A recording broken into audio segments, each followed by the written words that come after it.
तो आज हम लोग स्टार्ट करते हैं अपना नया चैप्टर, नया सब्जेक्ट का रेलवे रेलवे इंजीनियरिंग। सबसे पहले बात करेंगे कि रेलवेज की उत्पत्ति कब हुई, ठीक है, कहाँ हुई। तो अगर वर्ल्ड लेवल पे बात करें तो सबसे पहले रेलवे कहाँ ओरिजिनेट हुआ। Railway was originated in England in 17th century. नहीं, सबसे पहले हम बात करें तो 17वीं शताब्दी में इंग्लैंड में रेलवे की उत्पत्ति हुई। सबसे पहले जो रेलवे स्टार्ट हुआ है तो वो इंग्लैंड से स्टार्टिंग इसकी हुई है। अब इंडिया में बात करें तो इंडिया में सबसे पहले पब्लिकली ट्रेन कब चलाई गई है। तो अगर बात करें तो first public railway was opened to the traffic in India. कब, ये आपको याद रखना है, बहुत बार क्वेश्चंस भी इस पे आया है। 16 अप्रैल 1853, ठीक है, यानी 16 अप्रैल 1853। ठीक है, कहां से कहां, आपको एक तो यह याद रखना है कि भाई कब स्टार्ट हुआ, यानी कि 1853 में 16 अप्रैल को। कहां से कहां, तो बॉम्बे से थाने सबसे पहले पब्लिक ट्रेन चलाई गई थी। ठीक है, कितनी डिस्टेंस कवर की थी, 21 मील, लगभग 34 किलोमीटर। ठीक है, तो इस पे जो क्वेश्चंस बनते हैं तो आपको कब उत्पत्ति हुई, कहां से कहां चलाई गई, और कितनी डिस्टेंस कवर की, ये तीन, इसी पॉइंट पे आपको ये तीन क्वेश्चंस बनने के चांसेस होते हैं। ठीक है, तो आपको ये ध्यान में रखना है तीनों चीजें। नेक्स्ट फिर बात करते हैं कि प्रेजेंट टाइम पे इंडिया किस रैंक पे आती है ऑल ओवर द वर्ल्ड। तो कहते हैं India present at present Indian railway comes under fourth rank in world, having route length of about 68,000 kilometre, यानी 68,000 किलोमीटर। ठीक है, इंडियन रूट जो रूट लेंथ है। ठीक, बात करते हैं फर्स्ट कौन, तो USA, second China, third Russia, and fourth one is the India. Fourth number पे भारत आता है हमारा। ठीक है, नेक्स्ट आगे बात करें तो इंडियन रेलवे कितने जोन्स में डिवाइडेड है। ठीक, ये आपसे क्वेश्चन बन सकता है। तो अब जो प्रेजेंट टाइम पे अगर देखा जाए तो 18 जोन्स में डिवाइडेड है। ठीक है, 16 जोन्स थे इससे पहले, तो वो सब पुराना हो गया। ठीक है, अब अगर बात करें तो 18 जोन्स और 70 डिविजन्स में रेलवे डिवाइडेड है हमारा। ठीक है, प्रेजेंट टाइम पे कौन कौन से वो जोन्स हैं। नॉर्दर्न रेलवे न्यू दिल्ली हो गया जिसका headquarter, north central railway Allahabad हो गया, ईस्टर्न हो गया गोरखपुर, नॉर्थ वेस्टर्न हो गया Jaipur, north east east frontier हो गया मालीगांव। तो ये सब आपके, आप देख रहे हो, तो ये आपके टोटल इसी प्रकार से 18 जोन्स हैं। ठीक है, जो आपको ध्यान में रखने हैं कि इनका मेन आपको याद रखना है कि इनका हेडक्वार्टर कहाँ कहाँ है स्थित। ठीक, 14 ये आपके हो गए, और ये 4, टोटल मिला के आपके 18 जोन्स में डिवाइडेड है इंडियन रेलवे। ठीक है, जिसमें हम बात करें तो जो सेंट्रल रेलवे है हमारा, तो वो किसको लिया जाता है, किसको मानते हैं, मुंबई सीएसएमटी। ठीक है, या फिर मुंबई वीटी कह दें। ठीक है, विक्टोरिया टर्मिनल।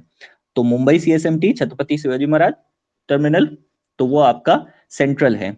अब आप अगर इनकी बात करें कि जोन्स कैसे कैसे डिवाइडेड हैं, ठीक है, तो हम कह दें कि मुंबई, अगर हम मुंबई सीएसएमटी को अगर हम सेंट्रल मान लें, ठीक है, तो अब अगर हम वेस्ट की तरफ जाते हैं, ठीक, तो वेस्टर्न रेलवे, अब ये डायरेक्शन के हिसाब से अगर हम चले, ये नॉर्थ हो गया, ये वेस्ट हो गया आपका, ये ईस्ट हो गया और ये साउथ हो गया। ठीक है, अब मुंबई से अगर वेस्ट की तरफ बढ़ते हैं तो मुंबई चर्च गेट आएगा। ठीक है, तो यानी कि हमारा मुंबई सेंट्रल है, तो ये कौन सा हो जाएगा, वेस्टर्न वेस्टर्न रेलवे हो जाएगा, मुंबई चर्च गेट। ठीक है, मुंबई चर्च गेट में वेस्टर्न रेलवे का हेडक्वार्टर हो गया। इसी प्रकार अगर नॉर्थ में जाते हैं तो नॉर्थ आपका दिल्ली आ जाएगा। ठीक है, मुंबई से नॉर्थ की तरफ बढ़े हैं, बीच में आपका प्रयागराज पड़ेगा, इलाहाबाद, तो आपका वो क्या हो गया, नॉर्थ सेंट्रल हो गया। ठीक है, कि नॉर्थ का सेंट्रल जो, ठीक है। इसी प्रकार आप ईस्ट जाओगे तो आपको ईस्टर्न रेलवे, ये सब आपको कोलकाता और ये सब मिलेंगे। साउथ जाओगे आपको सिकंदराबाद हो गया। ठीक है, तो ये सब आपके क्या है कि मुंबई सीएसएमटी को अगर सेंट्रल हम मान लें, तो अदर्स हमारे इसी प्रकार से डायरेक्शन के हिसाब से हमारे अन्य जो जितने भी हैं वो सारे जोन्स जो है ना डिवाइडेड है। ठीक है, तो इस प्रकार से 18 जोन्स में हमारा रेलवे डिवाइडेड है, ये आप देख रहे हो। ठीक है, कि जैसे साउथ जाएंगे तो साउथ सेंट्रल का जो आपको है सिकंदराबाद हो गया। ठीक, साउथ कोस्ट में विशाखापट्टनम हो गया, साउथ वेस्टर्न हो गया, यानी कि साउथ, ठीक है, ये सेंट्रल हो गया साउथ, और साउथ वेस्टर्न थोड़ा सा आएंगे तो आपका हुबली हो गया। ठीक, इस प्रकार से अलग अलग जोन्स में आपके जो जो ये इंडियन रेलवे है तो वो आपको डिवाइडेड है। ठीक है, इनके आपको हेडक्वार्टर्स याद रखना है, सेंट्रल रेलवे याद रखना है, ठीक, और कौन सा कहाँ पे किसका हेडक्वार्टर है। नेक्स्ट फिर बात करते हैं रेलवे ट्रैक गेजेस की, ठीक है। गेज क्या होता है सबसे पहले बात करें तो gauge the minimum clear distance between, कहां से कहां तक कि दोनों समांतर रेलों के भीतरी फलकों के बीच न्यूनतम दूरी, यानी कि जो इनर फेसेस होंगे, ठीक है, दोनों पैरेलल रेल्स के, तो दो दो रेल्स हैं तो उनके आपकी जो पैरेलल जो रेल्स जा रही हैं ये रेल्स हैं, तो इनकी अंदर से अंदर तक की दूरी ये आपकी कहलाती है गेज। ध्यान रखना है इसमें गेज जो होगा वो सेंटर से सेंटर नहीं होगा, क्या होगा कि इनर टू इनर होगा, ठीक। जैसा कि आप इस प्रकार यहाँ फिगर में देख सकते हो कि अगर कहते हैं कि ये दो रेल हैं तो इनकी इनर टू इनर, ये देखो अंदर से अंदर तक की ही दूरी ये क्या कहलाती है, गेज कहलाती है, ना कि सेंटर टू सेंटर, ठीक है, सेंटर टू सेंटर नहीं, इनर टू इनर होगी, ठीक है। क्या डिस्टेंस होती है ये आपको याद रखना है, बहुत बार क्वेश्चन बनते हैं। ब्रॉड गेज की क्या होती है डिस्टेंस, तो 1.676 मीटर, ठीक है। अगर फीट में बात करें तो 5 फीट 6 इंच, लेकिन जो जनरली क्वेश्चंस देखे जाते हैं तो वो मीटर में ही पूछा जाता है, तो इसलिए मीटर में याद रखना है आपको, ठीक है। 1.676 ब्रॉड गेज, ज्यादातर इंडियन रेलवे ब्रॉड गेज को ही यूज करता है। मीटर गेज कहते हैं तो 1 मीटर का होगा, ठीक है, छोटी लाइन ये छोटी गेज मीटर गेज, ठीक, बड़ी लाइन आपकी 1.676 मीटर की, ठीक। Narrow gauge 0.762 metre, light gauge 0.610 metre, ठीक। इसी प्रकार स्टैंडर्ड गेज की बात करें, ठीक है, स्टैंडर्ड गेज तो 1.435 मीटर, ठीक है। ज्यादातर जो फॉरेन कंट्रीज है तो उनमें आपका स्टैंडर्ड गेज का ही प्रयोग किया जाता है, ठीक है। इंडिया में कहते हैं तो इंडिया में मेट्रो मेट्रो के लिए हम लोग 1.435 मीटर का हम लोग गेज यूज करते हैं, ठीक है, स्टैंडर्ड गेज को ही मेट्रो के लिए, ठीक। तो ये आपको गेजेस याद रखने हैं, इनकी डिस्टेंस याद रखनी है सभी की, कि जो आपको क्वेश्चंस बनते हैं, ठीक। यहाँ पे आपने देखा कि इनर टू इनर डिस्टेंस यही गेज कहलाती है, ठीक है। नेक्स्ट फिर बात करते हैं कि परमानेंट वे क्या होता है रेलवे में। अगर तो परमानेंट वे यानी कि स्थायी मार्ग की अगर बात करें हम, तो स्थायी मार्ग क्या है, it is the combination of rail fitted with sleeper resting on ballast and subgrade. तो यानी कि परमानेंट वे क्या है, यह गिट्टी और अधस्तर पर रखे स्लीपर व रेल का संयोजन होता है। तो एक ऐसा आपका सिस्टम जो क्या है, जो किससे मिलके बना होता है, आपका रेल हो गया, स्लीपर हो गया, बैलास्ट हो गया, सबग्रेड, ठीक है। रेल, स्लीपर, बैलास्ट, सबग्रेड, इनसे मिलके जो आपका पूरा सिस्टम ये बनता है तो इसे हम क्या कहते हैं, परमानेंट वे या स्थायी मार्ग, ठीक है, इसी को हम लोग स्थायी मार्ग कहते हैं। तो अब हम लोग इन्हीं की बातें करेंगे, ठीक। ये पूरा आप डायग्राम देख रहे हो, इसमें सब कुछ शो किया गया है, ठीक है, कि कितना क्या विड्थ होगी, कितना क्या गेज होगा, ठीक, इस सब की बात की गई है। तो अब इन्हीं सब की हम लोग परमानेंट की बात करेंगे। अब परमानेंट वे के अभी जैसे हमने बात की कि कंपोनेंट कौन कौन से होंगे, तो अब देख रेल क्या है, made up of I section of rolled steel, ठीक है, तो बेलित इस्पात की आई परिच्छेद की बनी होती है, ठीक। इनके फंक्शंस आगे देखेंगे हम लोग। स्लीपर क्या है, to keep the rails in desired gauge and to transfer the load on the rails down to the ballast. तो यानी कि रेलों को वांछित गेज में बनाए रखने के लिए, अब रेल जो आपकी रेल होंगी तो वो किस में क्या होंगी, कि जैसे कि ये आपकी रेल है तो इन रेल को अपनी डिस्टेंस में वांछित गेज में, भाई जो इनकी डिस्टेंस होगी इनर टू इनर, तो वही तो हमारा गेज था, तो इनको गेज में अपने बनाए रखने के लिए जिससे कि ये खिसके ना, तो इनके नीचे क्या प्रयोग किया जाता है, स्लीपर्स का प्रयोग किया जाता है, ठीक है। तो रेल को वांछित गेज में बनाए रखने के लिए, रेलों पर आने वाले भार को नीचे गिट्टी पे स्थानांतरित करने के लिए, और इनका स्लीपर्स का क्या काम होता है कि जो भी रेल पे भार आता है तो उसको वो भार क्या है, स्लीपर्स के थ्रू होते हुए नीचे बैलास्ट पे चला जाता है, ठीक, बैलास्ट पे ट्रांसफर हो जाता है। तो मेन स्लीपर्स का काम क्या है कि बैलास्ट जो रेल का भार है उसे बैलास्ट तक ट्रांसफर करना। नेक्स्ट फिर बैलास्ट गिट्टियों, तो गिट्टी का काम क्या है, to transfer line load from sleeper to subgrade as UDL, ठीक है। याद रखना कि बैलास्ट क्या काम करता है, अब देखो स्लीपर जो है तो वो एक लाइन लोड की तरह है, जो जो भी स्लीपर पे लोड आएगा तो वो कैसा आएगा, लाइन लोड आएगा। अच्छा एक चीज और ध्यान देना है, ठीक है, तो स्लीपर पे लोड जो आ रहा है, ठीक, स्लीपर पे कैसा लोड आएगा, तो वो रेल का लोड आएगा। अब ये स्लीपर है तो ये स्लीपर क्या करेगा, स्लीपर जो बैलास्ट पे है तो बैलास्ट पे वो एक लाइन लोड की तरह एक लाइन लोड, ठीक है, बैलास्ट को प्रदान करेगा, ट्रांसफर करेगा। तो बैलास्ट का, अब बैलास्ट का नीचे क्या काम हो जाएगा, तो बैलास्ट का काम हो जाएगा कि जो स्लीपर से लाइन लोड आ रहा है, जो लाइन लोड आ रहा है फ्रॉम स्लीपर, ठीक है, स्लीपर से लाइन लोड आ रहा है, तो उसे सबग्रेड में एज अ यूडीएल, ठीक, यूनिफॉर्म डिस्ट्रीब्यूटेड लोड, तो वो क्या करेगा, यूनिफॉर्मली डिस्ट्रीब्यूट करेगा उस लाइन लोड को, स्लीपर के लाइन लोड को क्या करेगा, यूनिफॉर्मली डिस्ट्रीब्यूट कर देगा बैलास्ट, कौन, बैलास्ट सबग्रेड में, ठीक।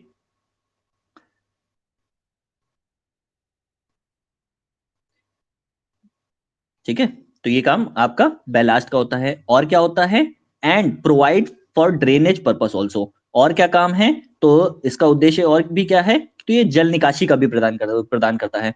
तो भाई बैलास्ट आपको पता है गिट्टियों का क्या काम होगा, कि पोर्स होंगे उसमें, वॉइड्स होंगे, तो जिसके कारण क्या होगा कि जल भी उसमें आसानी से निकल पास हो जाएगा, ठीक है, रुकेगा नहीं। तो ये ड्रेनेज का भी एक काम करता है बैलास्ट। नेक्स्ट फिर आते हैं हम लोग, पहला कंपोनेंट हमारा रेल। तो रेल क्या है, तो अभी हमने देखा था कि ये made of I section rolled steel section है, ठीक है। तो ये आई सेक्शन का होता है, जैसा कि आपने रेल देख रखी होगी कि ये कुछ इस प्रकार से इसका आई सेक्शन होता है, ठीक है। तो आई सेक्शन, ये फ्लेंज हो, ये वेब हो गया और ये फ्लेंज हो गए, ठीक।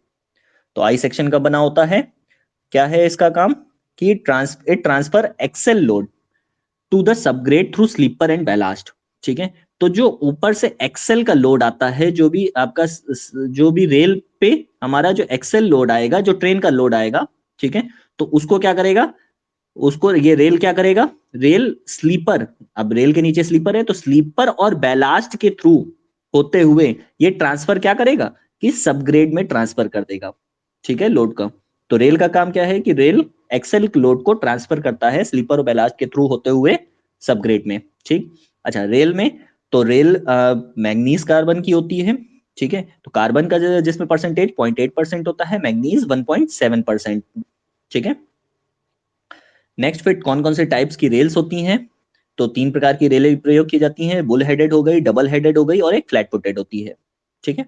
तो बुल हेडेड रेल क्या है, बुल शीर्ष वाली रेल, तो ये कैसी होती है, बुल शीर्ष, ठीक है। तो इसका जो हेड होता है, तो वो हेड भी बहुत भारी होता है, ठीक है। हेड को अधिक भारी रखा जाता है, ज्यादा मोटा रखा जाता है, ज्यादा थिकर होता है फुट के कंपैरिजन में। तो यानी कि देखो, शीर्ष को पाद की तुलना में अधिक मोटा तथा मजबूत बनाया जाता है। तो head is more made thicker and stronger than lower part, ठीक है। तो आपका फुट के कंपैरिजन में की जो हेड है वो ज्यादा होता है, इसीलिए इसको बुल हेडेड कहते हैं, ठीक। मोस्टली यूज्ड इन इंग्लैंड और यूरोपियन कंट्रीज, तो ये इंग्लैंड और यूरोपियन कंट्रीज में ज्यादातर यूज की जाती थी, ठीक। Changed easily but required high maintenance cost. अब इसमें दिक्कत क्या आती थी कि ये एक तो अच्छाई थी कि ये आसानी से, जल्दी से, बहुत आसानी से चेंज की जा सकती थी, ठीक है, ट्रैक से हटाया जा सकता था, चेंज किया जा सकता था। लेकिन प्रॉब्लम इसमें आती थी कि इसमें मेंटेनेंस कॉस्ट इसकी बहुत ज्यादा थी, ठीक है। तो अब बुल हेडेड का बहुत कम ही प्रयोग अब तो ना के बराबर हो गया है। डबल हेडेड फिर आया, डबल हेडेड। अब डबल हेडेड को जब लाया गया तो दोहरे शीर्ष वाली रेल, तो इसमें एक बेनिफिट ये सोच के लाया गया था कि भाई इसमें क्या किया कि अब बुल हेडेड यानी कि अब जो टॉप पोर्शन है उसको ना हैवी बनाकर क्या किया कि फुट और टॉप दोनों को सेम कर दिया गया, इन दोनों को सेम बना दिया गया। जब इन दोनों को सेम बना दिया गया तो एक चीज ये सोची कि जब इस पे रेल चलेगी तो ऊपर वाले सिरे पे आपका जो है ना ज्यादा वियर एंड टियर होगा, ठीक है, इस पे ज्यादा ज्यादा दिक्कत होगी। तो इसके कारण क्या होगा कि ऊपर का सिरा जब घिस जाएगा तो हम उस रेल को क्या करेंगे कि उस रेल को पलट सकते हैं। उसको रिप्लेस करने से अच्छा है कि इसको हम क्या करें कि इसको हम पलट कर दे, फुट को ऊपर कर देंगे और हेड को नीचे कर दे। तो इस ही कंसेप्ट की बेसिस पे क्या हुआ, डबल हेडेड लाई गई। तो head and foot are same size, तो इसमें क्या था, शीर्ष और पाद बराबर होते थे, ठीक है, सेम साइज के होते थे। It is used with an idea of using both side. तो इसका अब क्या था, ऊपरी सिरा घिस जाने पर निचले सिरे को ऊपर पलट दिया जाए और रेल पुनः काम में आ जाए। तो इसी आइडिया के बेसिस पे इसको हम लेके आए थे, ठीक है, डबल हेडेड को। बट ये भी कारगर नहीं रहा, क्योंकि जब उसका सिरा घिस जा रहा था तो वो ज्यादा यूज में नहीं आ पा रहा था, तो उससे क्या है कि और बर्बादी हो रही थी। फिर बात करते हैं फ्लैट फुटेड रेल की, चपटे पाद वाली रेल। तो चपटे पाद वाली रेल की एक, ठीक है, इसको और क्या कहा जाता है, याद रखना आप, चार्ल्स बिग्नॉल के नाम से इसे विग्नॉल रेल भी कहते हैं, ठीक है, क्योंकि चार्ल्स विग्नॉल ने ही इन्वेंट किया था, ठीक। अच्छा, इसमें क्या है, बियरिंग प्लेट्स का यूज किया जाता है स्लीपर और रेल्स के बीच में, बियरिंग प्लेट्स का प्रयोग किया जाएगा, ठीक है। Commonly Indian railways are using flat footed rail, तो इंडियन रेलवे जो है वो क्या यूज करता है, फ्लैट फुटेड रेल को ही यूज करता है। आपने भी रेल देखा होगा जहां भी, तो वहां पे क्या है कि फ्लैट फुटेड चपटे पात वाली ही रेल आपने देखी होगी कुछ इस प्रकार से, ठीक है, जिसका ये फुट जो है आपका फ्लैट होता है बिल्कुल, ठीक। तो ये तीन प्रकार की आपने रेल देखी होंगी, जैसा कि आप यहाँ पे देख सकते हो, ठीक है। ये आपकी कौन सी है, बुल हेडेड, तो इसका जो आप फुट देख रहे हो, तो फुट से हेड काफी ज्यादा हैवी है, ठीक है, कि जिसकी आप डिस्टेंस भी देख रहे हो कि ये 6.15 सेंटीमीटर है, तो उसका हेड जो है ना 6.87 सेंटीमीटर रखा गया है। अगर इसकी हाइट कहते हैं फुट की तो 3.3 है, तो हेड क्या है 4.53 सेंटीमीटर, ठीक। इसी प्रकार आप देख सकते हो डबल हेडेड, तो डबल हेडेड में अब जो इसका हेड और फुट है, तो वो दोनों क्या है कि सेम रखा गया बिल्कुल, ठीक है, कि आप देख रहे हो कि अगर फुट भी 6.99 है तो हेड भी 6.99 ही है सेंटीमीटर, ठीक। नेक्स्ट जो आपका आया तो फ्लैट फुटेड, फ्लैट फुटेड में अब तो इसमें जो इसका फुट है तो वो फ्लैट कर दिया गया, ठीक। आप यहां से देख रहे हो कि ये फुट जो है बिल्कुल फ्लैट रख दिया गया, ठीक है, तो उसे हम फ्लैट फुटेड कहने लगे। भारतीय रेल जो इंडियन रेलवे है तो वो इसी का प्रयोग करता है, ठीक। तो ये तीन प्रकार की आपने रेल देखी। नेक्स्ट बात करें अगर स्टैंडर्ड रेल सेक्शन की, ठीक है, तो मानक रेलखंड, तो स्टैंडर्ड रेल सेक्शन जो इंडियन रेलवे यूज करता है ज्यादातर, तो वो 52 MR या फिर आपका 60 MR, ठीक है। तो 52 MR कहाँ पे यूज होता है, तो वो ज्यादातर सुटेबल होता है कि 130 किलोमीटर पर आवर की स्पीड से, जब जहाँ पे 130 किलोमीटर पर आवर की स्पीड तक, ठीक है, इतनी गति तक आपका सुटेबल होता है 52 MR, ठीक है। अगर इससे ऊपर की बात करें तो ये आपका जो 60 MR है, यानी कि 60 kg पर मीटर है, तो वो आपका 160 की स्पीड से ऊपर के लिए प्रयोग किया जाता है।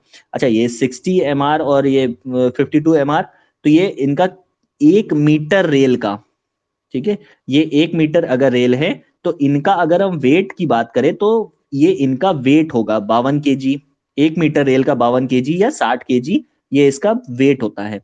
तो रेल को हमेशा याद रखिएगा, ठीक है, कि रेल को कैसे डिफाइन करते हैं, तो केजी पर मीटर में, यानी कि वेट, वेट पर मीटर लेंथ में, ठीक है, कि कितना भार, 1 मीटर रेल का कितना भार होगा, उसी बेसिस पे हम लोग रेल को डिफाइन करते हैं, ठीक।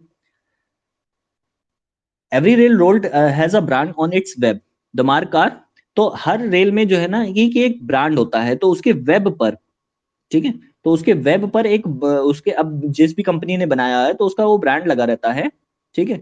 तो यहाँ पे उसके, यहाँ पे ब्रांड छपा होता है, ठीक।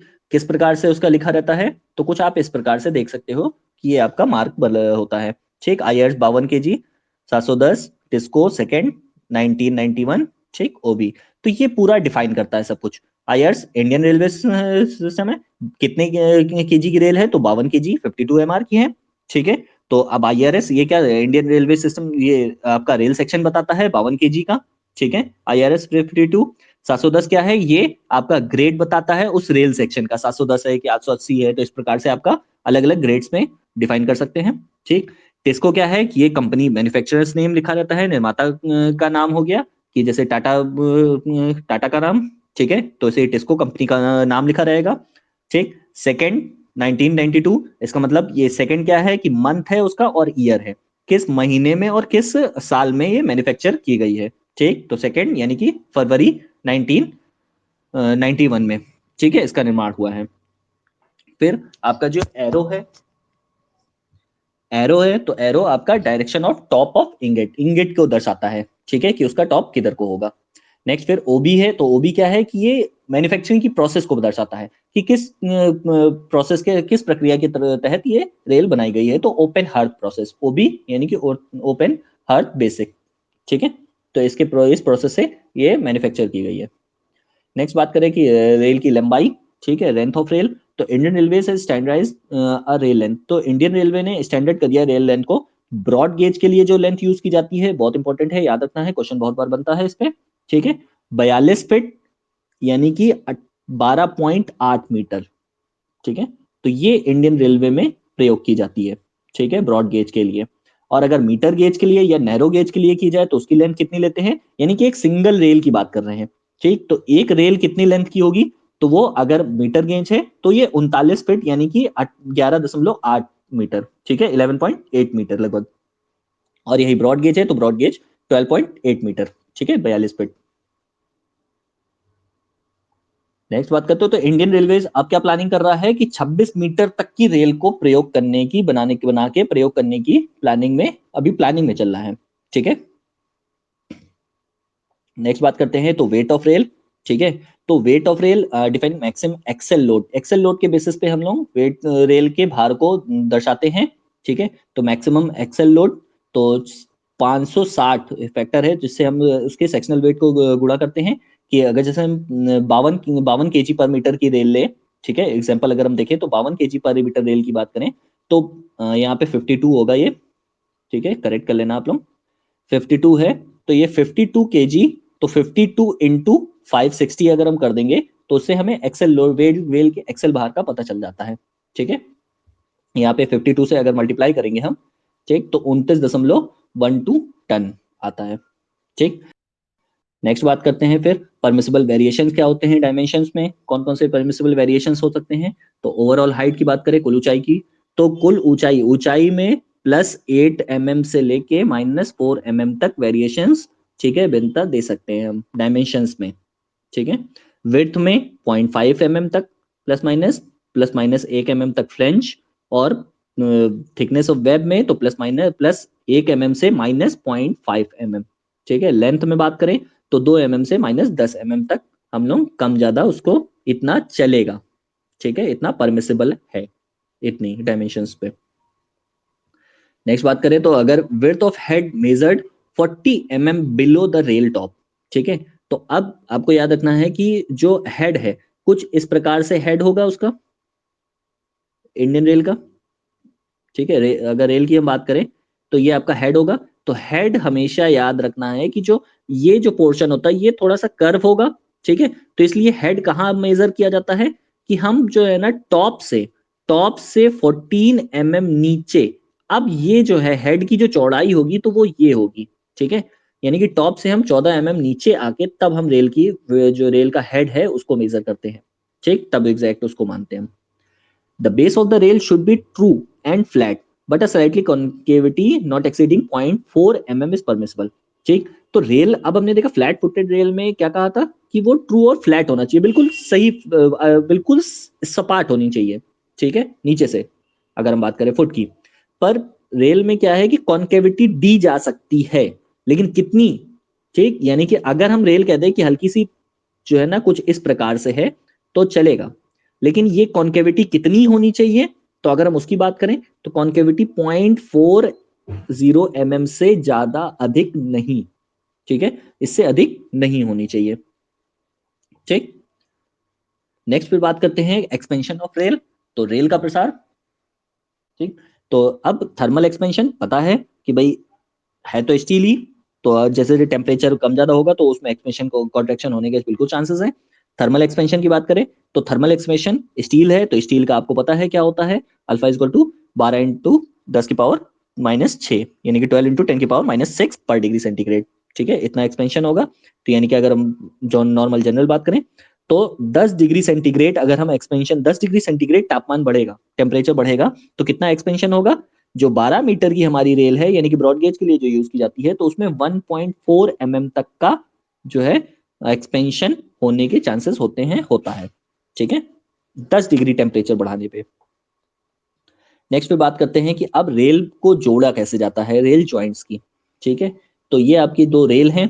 अब हमें पता है कि भाई 12.8 मीटर लगभग 13 मीटर की हम जो है ना एक रेल लेंगे, दूसरी हमारी फिर 12.8 मीटर की हो गई। तो अब इन रेल्स को हम आपस में कैसे जोड़ेंगे, ठीक, क्योंकि हमें ट्रैक तो बिछाना है तो ट्रैक तो भाई इनसे काफी लंबा होगा, ठीक।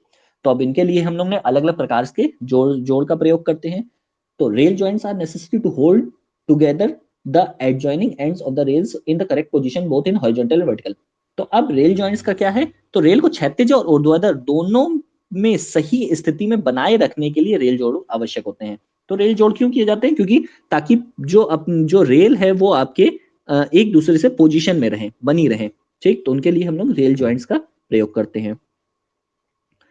तो रेल जॉइंट्स, अब अगर बात करते हैं कि लेकिन रेल जॉइंट्स में क्या होगा, तो rail joints are the weakest part of the track.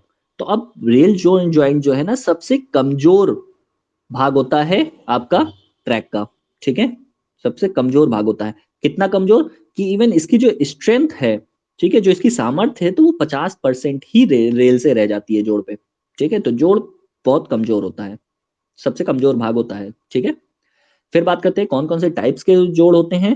तो रेल जोड़ों के प्रकार, सपोर्टेड रेल जॉइंट, आलंबित रेल जोड़। तो आलंबित रेल जोड़ कैसा होता है कि जब when the rail ends rest on a sleeper, single sleeper, ठीक है। तो जब जोड़ के ठीक नीचे आधार के रूप में एक अतिरिक्त स्लीपर लगाया जाए, ठीक है। जैसा कि यहाँ पे आप फिगर में देख रहे हो कि यहाँ पे आप देख रहे हो कि जैसे ये ज्वाइंट है, तो ज्वाइंट पे अगर एक स्लीपर स्लीपर पे ये रेस्ट हो, स्लीपर पे रखा हो, ठीक है, जोड़ स्लीपर लगाया जाए उसके जोड़ के नीचे, तो उसे हम कहते हैं सपोर्टेड, सपोर्टेड रेल ज्वाइंट, आलंबित रेल जोड़। तो नाम से ही समझ में आ रहा है कि उसको सपोर्ट दिया गया है रेल जोड़ को, ठीक। इसे हम कहते हैं सपोर्टेड रेल ज्वाइंट। नेक्स्ट होता है सस्पेंडेड रेल ज्वाइंट। अब निलंबित, सस्पेंडेड कर दिया है, तो यानी कि क्या है कि जब हम रेल के जोड़, ये जैसे कि आप फिगर में देख रहे हो, ये जोड़ है, तो जोड़ के नीचे देख रहे हो कि कोई भी आपका स्लीपर नहीं प्रयोग किया गया है, तो जोड़ से कुछ दूरी पे स्लीपर का प्रयोग किया है, ठीक। तो when rail ends are projected beyond sleepers called shoulder sleeper, ठीक है। तो उसे, अब जो इसके जो अगल बगल जो स्लीपर प्रयोग किए जाते हैं, तो इसे हम क्या कहेंगे, इसे हम कहते हैं शोल्डर स्लीपर, ठीक है, जो हमें स्लीपर ज्वाइंट से अलग जो प्रोवाइड करते हैं, ठीक। तो इस प्रकार के ज्वाइंट को हम क्या कहते हैं, इस प्रकार के रेल ज्वाइंट को हम कहते हैं सस्पेंडेड रेल ज्वाइंट, ठीक। अब इन रेल को जोड़ने के लिए, यहाँ पे जोड़ने के लिए जो भी हमारा ये जे रेल को जोड़ने के लिए अभी जो जो चीजें फास्टनर्स यूज करते हैं, तो वो अभी हम लोग आगे देखेंगे, ठीक। तीसरे प्रकार का जो कौन सा होता है जोड़, तो ब्रिज रेल ज्वाइंट, पुल रेल जोड़। तो rail joint which is similar to the suspended joint at the end are connected by a flat. अब ये सस्पेंडेड की तरह ही कुछ होता है, ठीक है। यानी कि जो देखो आप स्लीपर देख रहे हो, तो स्लीपर क्या है कि ज्वाइंट से अलग हटा के रखे गए हैं, ये देखो शोल्डर स्लीपर रखे गए हैं, ठीक। तो इसे हम सस्पेंडेड रेल ज्वाइंट की तरह होता है, लेकिन बस इसमें फर्क क्या होता है कि ये एक प्लेट, या तो फ्लैट प्लेट या तो ये ब्रिज प्लेट, कुछ इस प्रकार से ब्रिज प्लेट, ठीक है। इनके नीचे जो है ना एक सपोर्ट ये भी प्रोवाइड कर दिया जाता है, फ्लैट प्लेट या ब्रिज, जो ये ब्रिज प्लेट, ठीक है। तो इसलिए इसे हम क्या कहते हैं, ब्रिज रेल ज्वाइंट कहते हैं, ठीक। नेक्स्ट में बात करते हैं कॉम्प्रोमाइज ज्वाइंट, ठीक है। तो मेल जोड़ क्या होता है, when two different rail sections are joint by fish plate, ठीक है। तो जब दो अलग अलग रेल खंडों को फिश प्लेट द्वारा जोड़ा जाता है। तो कॉम्प्रोमाइज ज्वाइंट, जब दो अलग खंड, ध्यान रखना, कॉम्प्रोमाइज मेल जोड़ की बात कर रहे हैं तो वहां पे अलग अलग है, ये जैसे कि आप फ्लैट फुटेड देख रहे हो और ये क्या है, बुल हेडेड है। तो इनको जब हम फिश प्लेट की तरह से जोड़ देते हैं, तो इसे हम कहते हैं कॉम्प्रोमाइज ज्वाइंट, ठीक है। जब दो अलग रेल सेक्शन को जोड़ा जाता है तो उसे कॉम्प्रोमाइज ज्वाइंट कहेंगे। फिर एक्सपेंशन ज्वाइंट है। तो एक्सपेंशन ज्वाइंट सिर्फ इसलिए दिया जाता है कि एक्सपेंशन ज्वाइंट पे गैप दिया जाता है, ठीक है। किस लिए गैप दिया जाता है कि जिससे कि जो भी एक्सपेंशन, जो थर्मल एक्सपेंशन हो सके, टेम्परेचर बढ़ेगा तो क्या होगा कि रेल भाई एक्सपेंड होगी, फैलेगी, ठीक है, इसका विस्तार होगा, प्रसार होगा। तो अब ये दोनों अगर प्रसार होगा, तो देखो दोनों का प्रसार होगा, और अगर बीच में गैप नहीं है तो उसके कारण क्या होगा कि ये दोनों एक दूसरे के ऊपर चढ़ने लगेंगी, ठीक। और जिनके कारण क्या होगा कि एक दूसरे के ऊपर चढ़ने के कारण, कि जैसे कि ये मान ले हम, ये है एक रेल, ये है, अब इनका प्रसार हुआ तो और गैप नहीं मिला, तो ये क्या होगा कि ऐसे करके एक दूसरे के ऊपर चढ़ने लगेंगी, ठीक। अब इसके ऊपर से अगर ट्रेन गुजरती है तो वहां पे डीरेलमेंट होने के चांसेस हो जाएंगे, ठीक है। और इस प्रकार होने से ही ये प्रक्रिया क्या हो जाएगी, ये जो अब इस प्रकार से एक दूसरे के चढ़ने के कारण क्या होगी, रेल बकल कर जाएगी, ठीक है। यानी कि रेल क्या होगी, बकल कर जाएगी। तो इसी वजह से क्या होता है कि वहां पे हमें एक्सपेंशन गैप देना पड़ता है, ठीक है, एक्सपेंशन ज्वाइंट पे। तो वहां पे क्या है कि to allow the thermal expansion at the end of the rail joint, ठीक है। रेल ज्वाइंट्स के आखिरी में, अंत में क्या है कि हमें हर रेल के अंत में एक गैप देना पड़ता है, ठीक है, जिसे हम थर्मल एक्सपेंशन कहते हैं, ठीक, एक्सपेंशन गैप। अच्छा, ये गैप कितना होता है, तो जनरली 1.5 से 3 mm तक चौड़ा रखा जाता है गैप, ठीक है, 1.5 mm से 3 mm तक। नेक्स्ट पे बात करते हैं वेल्डेड जोड़, ठीक है। अब वेल्डिंग, अब कुछ जोड़ ऐसे हैं कि तो जिनमें हम रेल को क्या करते हैं कि भाई ये आपके रेल हो गए, ठीक, इनको क्या है कि आपस में यहाँ पे वेल्डिंग कर देते हैं, ठीक है। तो वेल्डिंग करके भी हम जोड़ बना देते हैं। अच्छा, ये वेल्डिंग जोड़ क्या है हमारे कि ये परमानेंट जोड़ हो जाएंगे, ठीक है। और यही आपका परफेक्ट और स्ट्रॉन्गेस्ट भी माना जाता है कि वेल्डिंग जोड़ आपके अच्छे हैं, ठीक है। कि हम रेल को क्या है कि वेल्डिंग कर दें तो ज्यादा बेटर है, परमानेंट ज्वाइंट भी हो जाएगा और स्ट्रॉन्ग स्ट्रॉन्ग भी रहेगा, ठीक है। तो वो हमें रेल वेल्डिंग ज्वाइंट बेटर रहता है, ठीक है। और बस हाँ, ये नहीं कि अब पूरे ट्रैक से ट्रैक आपका वेल्डिंग ही देते चले जाओगे, सब पूरा ही रेल जोड़ दोगे तो एक्सपेंशन में फिर से कोई प्रॉब्लम होगी, ठीक, बकल करने के चांसेस होंगे। तो इसलिए बीच बीच में एक्सपेंशन गैप भी देते रहते हैं हम, ठीक है, देते हैं। नेक्स्ट फिर बात करें कि अब मेथड्स ऑफ रेल वेल्डिंग की, कि अब रेल वेल्डिंग किस कौन कौन सी विधियां होती हैं रेल वेल्डिंग की।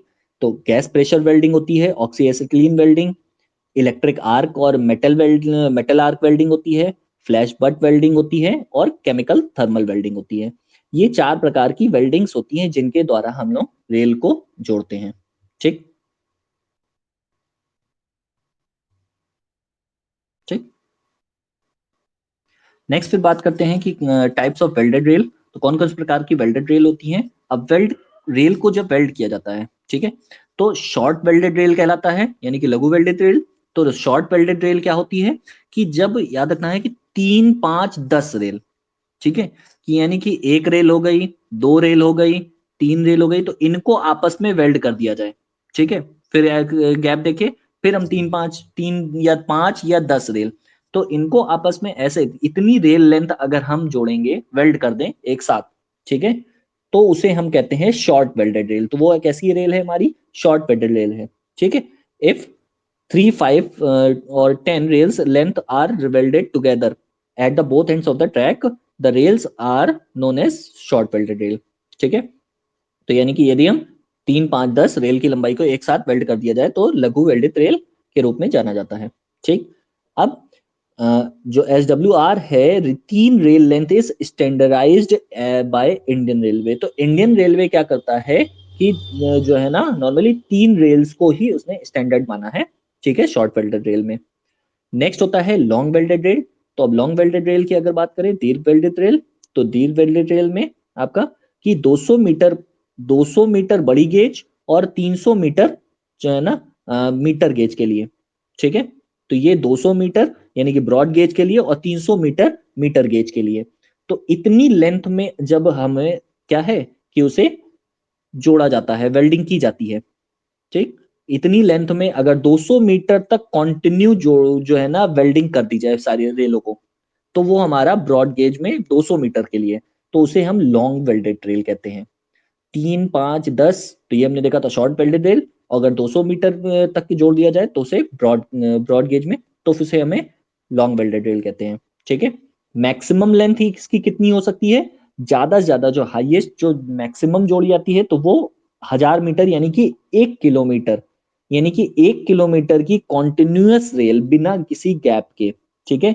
यानी कि वैसे तो रेल आपकी पता ही है कि भाई 13 मीटर, ये लगभग 13 मीटर यानी कि 12.8 मीटर की होगी, ठीक है। तो अब 12.8 तो इतनी हम रेल अगर जोड़ते चले जाएं, ठीक है, 1 किलोमीटर तक, तो वो हमारी कहलाती है लॉन्ग वेल्डेड रेल, और ये मैक्सिमम रेंज है 1 किलोमीटर 1000 मीटर तक, ठीक है, क्लियर। नेक्स्ट जो आती है हमारी कॉन्टिन्यूअस वेल्डेड रेल, ठीक है। अब अगर इससे भी लंबी जोड़नी है तो वो हमारी कॉन्टिन्यूअस वेल्डेड रेल कहलाती है। कॉन्टिन्यूअस वेल्डेड रेल जब हमें 1 किलोमीटर से भी अधिक वेल्डिंग कर दी जाए, ठीक है। या फिर हम ये कह सकते हैं कि extending from station to station, कि भाई एक स्टेशन ये है और एक स्टेशन ये है, अब इसके बीच में जितनी भी रेल होगी सबको हम लाइन से जोड़ते चल जाएं वेल्डिंग करते, ठीक। तो वो हमारा कह रहा है कॉन्टिन्यूअस वेल्डेड रेल, ठीक। SWR शॉर्ट वेल्डेड रेल, यानी कि 3 5 10, ठीक है। और यही आपकी LWR यानी कि लॉन्ग वेल्डेड रेल, तो ये कितनी कि 200 मीटर ब्रॉड गेज के लिए, ठीक, और 300 मीटर मीटर गेज के लिए मैक्सिमम कितना, 1 किलोमीटर, ठीक है, 1 किलोमीटर मैक्सिमम। और अगर यही हम कॉन्टिन्यूअस वेल्डेड रेल की बात करें, CWR, तो CWR क्या कितनी, जब 1 किलोमीटर से अधिक या कह दे कि हम स्टेशन से स्टेशन तक की, ठीक है, कॉन्टिन्यूअस वेल्डिंग कर दे तो उसे कॉन्टिन्यूअस वेल्डेड रेल कहा जाता है। ठीक, फिर मैक्सिमम परमिसिबल स्ट्रेस वैल्यूज की बात करें अगर, ठीक है, कि कितना परमिसिबल स्ट्रेस होगा। ठीक, तो मैक्सिमम बेंडिंग स्ट्रेस की अगर हम बात करें तो बेंडिंग स्ट्रेस कैसा आएगा, अधिकतम नमन प्रतिबल 360 एमपीए होगा। ठीक, कॉन्टैक्ट प्रेशर यानी कि बियरिंग स्ट्रेस, ठीक है, सरफेस रेल सरफेस और व्हील के बीच, तो वो मैक्सिमम कितना, इससे ज्यादा अनुगित नहीं होता है, तो वो 216 एमपीए। ठीक है, इससे ज्यादा परमिसिबल नहीं है। फिश प्लेट पे कह दे तो 300 एमपीए, और अगर बोल्ट पे कह दे तो 270 एमपीए। ठीक है, इतना ही परमिसिबल स्ट्रेस है। नेक्स्ट पे बात करते हैं हम लोग कि बेंडिंग ऑफ रेल्स। ठीक है, तो अब रेल को मोड़ना, अगर बेंडिंग की बात करें हम लोग तो याद रखना है आपको कि अगर ट्रैक 3 डिग्री से कम, ट्रैक जो है ना हमारा, जो हमारा जो मोड़ है, कर्व है, अगर हम कह दें ट्रैक पे, तो कर्व 3 डिग्री से अगर हमारा कम है तो वहां पे बिना आपको बेंड किए रेल को हम डायरेक्टली यूज कर लेते हैं। ठीक है, हल्का मोड़ते हुए रेल सेक्शंस को डायरेक्टली। और अगर यही कर्व 3 डिग्री से अधिक है, 3 डिग्री से अधिक कर्व है वहां पे, तो वहां पे क्या करना होगा कि हमें फिर प्रॉपरली हम क्या करते हैं, वर्कशॉप में, इसको वर्कशॉप में उचित गोलाई में रेल को पहले से मोड़ के लाएंगे, तब जाके वहां पे साइड पे हम लोग रेल को लगाएंगे। ठीक है, तब वहां पे रेल को हम लोग ट्रैक पे यूज करेंगे। याद रखना है, 3 डिग्री से कम होगा तो रेल डायरेक्ट यूज होगी, और अगर 3 डिग्री से अधिक कर्व है तो वहां पे हम लोग पहले से बेंड करके रेल को लेके आएंगे, तब यूज करेंगे।